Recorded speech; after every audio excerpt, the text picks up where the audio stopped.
Welcome to Field Notes by me, Zofia Reych, and today's note is titled Deep Play, and I wrote it in January last year. In 1958, Clifford and Hildred Geertz arrived in a small Indonesian village of about 500. Decolonization had not yet raised questions about cultural exploitation, objectification, and the othering of non-Western peoples.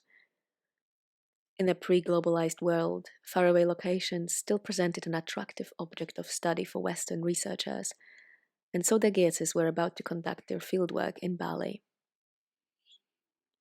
Despite a difficult start to the trip, Clifford Geertz ended up collecting data which allowed him to produce his seminal work, an essay titled Deep Play, Notes on the Balinese Cockfight. And nearly a decade ago, I was one of them, holding my breath while reading the opening paragraphs which recount being chased by police after attending an illegal cockfight. Still, offending the law was not the most dangerous aspect of wagering on fighting birds. The animals fought in a battle for status, masculinity, and money, both for the owners and those who bet on them. The cultural and symbolic significance of the gamble was huge, much greater than the financial one, and Geertz reached for a concept created by an 18th century philosopher, Jeremy Bentham, to describe it: deep play. Coining the term, Bentham had in mind a risk too great to be undertaken by any sensible person, and branded it undesirable and irrational. He used gambling money and risking one's wealth as a primary example. Geertz flipped his idea around and proposed that the higher the stakes, the greater the gamble's value or significance, and, quote, the imposition of meaning on life is the major end and primary condition of human existence, end quote. The complicated game rules and intrinsic customs surrounding cockfighting in Bali made it one of the pillars of Balinese culture and community. According to Geertz, the game was made important and meaningful because of its symbolism and its place in the life of the villagers. The idea of a high-stakes wager inspired the title of a climbing memoir by a British climber, Paul Pritchard. In his youth, he was often involved in the kind of trad or alpine climbing which can see the climber either topping out or dying, or at the very least walking away with a serious injury. Pritchard saw deep play as a game in which no less than one's life was on the line, and, precisely because he had no death wish, it was this high wager which made the game meaningful. As for myself, I am not much of a gambler, and especially when it comes to my health and life, I take a decidedly Benthamesque view on the matter. The returns are not worth the risk.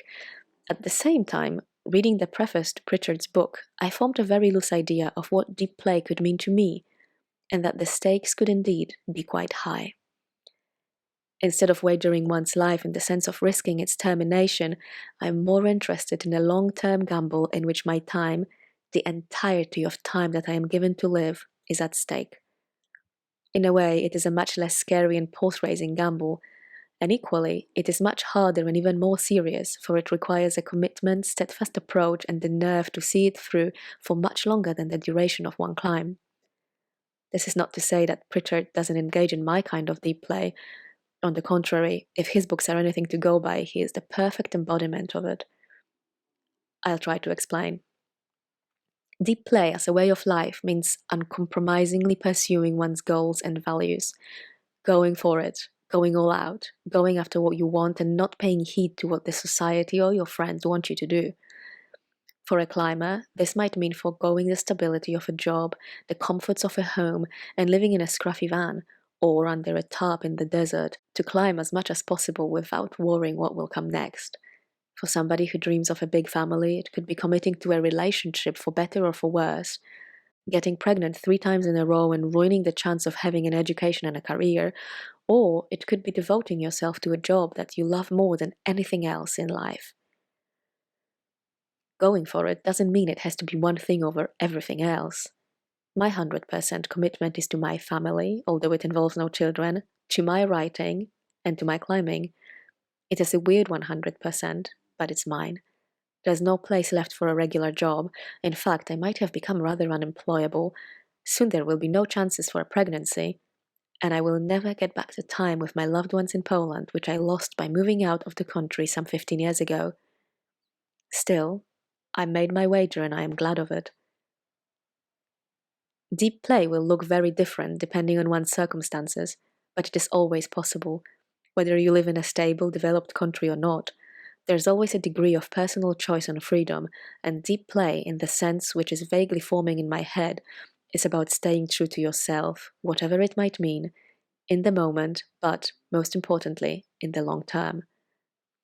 The most meaningful way to live one's life is not holding back out of fear.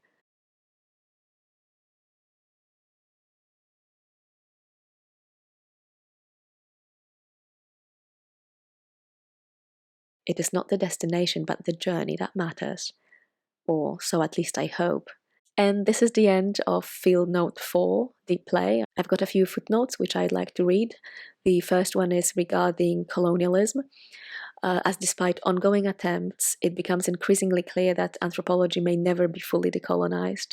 However, as its foundations are steeped in exploitative relations, the discipline has long turned the lens on itself, making its very flaws its object of study.